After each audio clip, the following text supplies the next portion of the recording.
एक लंबे समय पहले एक गांव में नीतीश और कीर्तना नामक पति पत्नी रहते थे। वो उस गांव में नया आने के कारण उन्हें पता नहीं चल रहा था कि कौन सा काम करे। हमें इस गांव आकर बहुत दिन हो गए, लेकिन हमने अब तक कोई व्यापार नहीं शुरू किया। मैंने सोचा कि इस गांव में जो व्यापार पहले से नहीं है वो ही शुरू करेंगे, लेकिन इस गांव में तो सारे तरह के व्यापार पहले से ही हैं। इसीलिए मैं भी सोच में पड़ गया। ऐसे कह रहा था जब कीर्तना घर पे उसके बनाए हुए तंदूरी चिकन लाके पति को परोसती है। आहा, ये तंदूरी चिकन बहुत ही स्वादिष्ट है। मेरे बचपन में जब दादी ने बनाया था तब खाया था मैंने बस। अब इतने साल बाद वापस तुम्हारे हाथों का खाया हूँ। बीच में इतना स्वादिष्ट चिकन मैंने कभी नहीं खाया। हमारे ही घर में खा रहा हूँ। आज तक तुमने कभी तंदूरी चिकन क्यों नहीं बनाया? मैंने भी बचपन में दादी को बनाते हुए देख के सीखा है। आज दिन पूरा खाली रहने के कारण मैंने सोचा कि एक बार बनाने की कोशिश करूं, और मैंने बनाया। पहली बार होने पर भी बहुत स्वादिष्ट बनाया तुमने। इस गांव में तंदूरी चिकन का दुकान तो नहीं है ना? क्यों ना हम वो शुरू करें? तुम बनाओ और मैं बेचूंगा। हाँ जी। अगले ही दिन पति पत्नी दोनों तंदूरी चिकन बनाने के लिए जरूरी सामग्री तैयार रखते हैं और एक नया व्यापार शुरू करते हैं।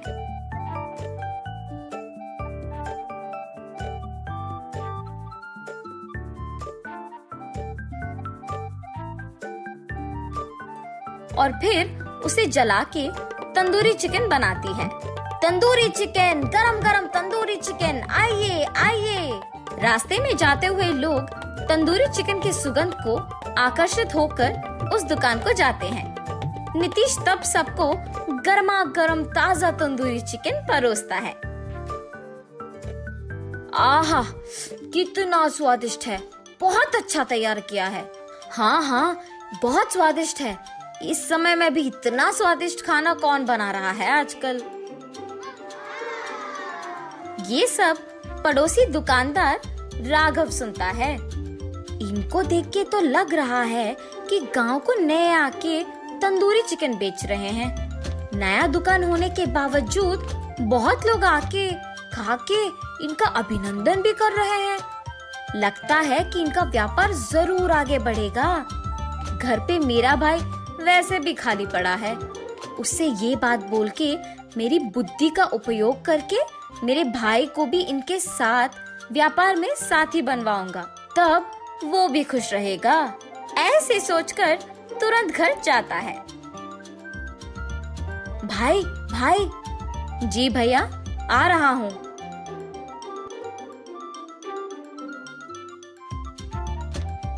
रघु, मेरा बात सुनोगे? हाँ भैया, हमारे बगल में ही एक नया तंदूरी का व्यापार शुरू किया है किसी ने। उन्हें देख के लग तो रहा है कि आगे बढ़ेंगे। मैं तुम्हें उनके व्यापार में साथी बनाऊंगा। अगर वो लोग मुझे साथी नहीं बनाएंगे तो मैं हूँ ना, तुम कुछ मत सोचो। ऐसे कह के अपने भाई को उनके पास लेके जाता है। आप क्या इस गांव में नए आए हो जी? जी हाँ, क्यों पूछ रहे हो? कुछ नहीं जी, मेरे भाई ने आपके आने से पहले ही सोचा था कि वो एक तंदूरी व्यापार शुरू करेगा। इतने में आप लोग आके शुरू कर दिए। अरे रे, तो फिर अब आप इस गांव में नए आए हो ना? मेरा भाई तो बरसों से रह रहा है। इस गांव में क्या कहाँ मिलता है सब मेरे भाई को पता है। इसीलिए आप तीनों मिलके व्यापार करो। आए हुए लाभ को समान हिस्से में बांटो। तब मेरे भाई को भी मुकाबला के लिए एक और दुकान लगाने की कोई जरूरत नहीं पड़ेगी। हम इस गांव में नए आए हैं। अगर इस आदमी के भाई ने हमारे ही सामने मुकाबला करने के लिए नया दुकान लगाया तो सारे लोग उसके जान पहचान होने के कारण उसी के दुकान चले जाएंगे। पर अगर मैं उस आदमी को मेरे ही व्यापार में साथी बनाऊंगा तो कोई परेशानी नहीं होगी और व्यापार में भी लाभ आएगा। हाँ हाँ, आपने सही कहा। हम तीनों मिलकर यह व्यापार करेंगे। रघु, अब उनके साथ अच्छे से व्यापार करना, ठीक है? से कह के वहाँ से चले जाता है। तब से कीर्तना तंदूरी चिकन बनाती थी, रघु आए हुए ग्राहक को वो पहुंचाता था और नीतीश उन सब से पैसे लेता था। ऐसे उनका व्यापार थोड़े ही दिनों में लाभ आके बढ़ जाता है और उस गांव में कीर्तना के हाथों का तंदूरी चिकन बहुत प्रसिद्ध होता है। हमेशा की तरह नीतीश पैसे बांट रहा था और रघु को उसके पैसे मिले थे। अगर मैं ये व्यापार अकेले करता हूँ तो मुझे और पैसे मिलते। मुझे वैसे भी पता है कि वो तंदूरी चिकन कैसे बनाती है, तो मैं भी उसे अब बना सकता हूँ। मुझे इस गांव के सारे लोग पता है, तो पक्का सभी मेरे ही दुकान को आएंगे। रघु, पैसों को जेब के अंदर डाले बिना क्या सोच रहे हो तुम? कुछ नहीं, कल से मैं तुम लोगों के साथ व्यापार करने नहीं आऊंगा।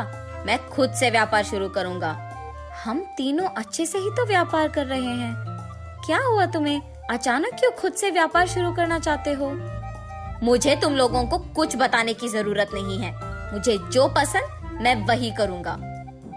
ये कह के वहाँ से चले जाता है। जिस बात का मुझे डर था अब वही हुआ। इसी डर के कारण तो मैंने इस आदमी को अपने व्यापार में साथी बनाया था। वैसे ये अकेले कैसे सारे काम कर पाएगा? हाँ, देखेंगे क्या होगा। तुरंत ही रघु उनके दुकान के सामने उसके नए तंदूरी व्यापार को शुरू करता है। सहायता के लिए और लोगों को काम पे लगाऊंगा तो उन्हें पैसे देने पड़ जाएंगे। सारा काम अगर मैं ही करूंगा तो सारा लाभ भी मेरा ही होगा। ऐसे तंदूरी भी वही बनाता था, लोगों को वो ही पहुंचाता था और पैसे भी वही लेता था। लेकिन कीर्तना जितना स्वादिष्ट तंदूरी नहीं बना पाया और इसी कारण जो भी ग्राहक उसके दुकान आते थे वो वापस नहीं आते थे। ऐसे व्यापार शुरू करने के थोड़े ही दिनों में नुकसान हो जाना रघु को बहुत दुखी कर देता है। रघु, ऐसे ना हो इसीलिए तो मैंने तुम्हें उनके व्यापार में साथी बनवाया। तुमने ऐसे क्यों किया? भैया, मैंने सोचा कि अकेले व्यापार करने से ज्यादा पैसे मिलेंगे, इसीलिए मैंने ऐसे किया।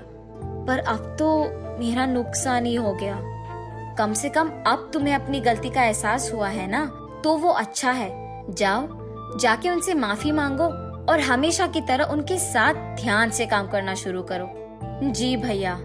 ये फैसला करके रघु और राघव दोनों मिलके नीतीश के पास जाते हैं। मैंने पैसों की लालच में ये भूलकर खुद का दुकान शुरू करने चला गया कि आपने मुझे आपके व्यापार में समान हिस्सा दिया। मुझे माफ कीजिए। ठीक है, तुमने अपनी गलती मान लिया है ना, मैं तुम्हें हमारे व्यापार में वापस ले लूंगा। आइंदा कभी ये वहम में नहीं रहना कि सारे काम तुम खुद कर सकोगे। जी हाँ, आप सच में बहुत अच्छे लोग हैं। मेरे भाई की गलतियों को आपने माफ किया और वापस व्यापार में साथी बनाया। तब से कीर्तना तंदूरी चिकन बनाती थी, रघु और नीतीश बाकी के सारे काम करते थे। चिकन के व्यंजन में अलग प्रकार बना के बेचने पर जो पैसे उन्हें मिलते थे उनसे वो उनका जीवन खुशी से बिताते हैं।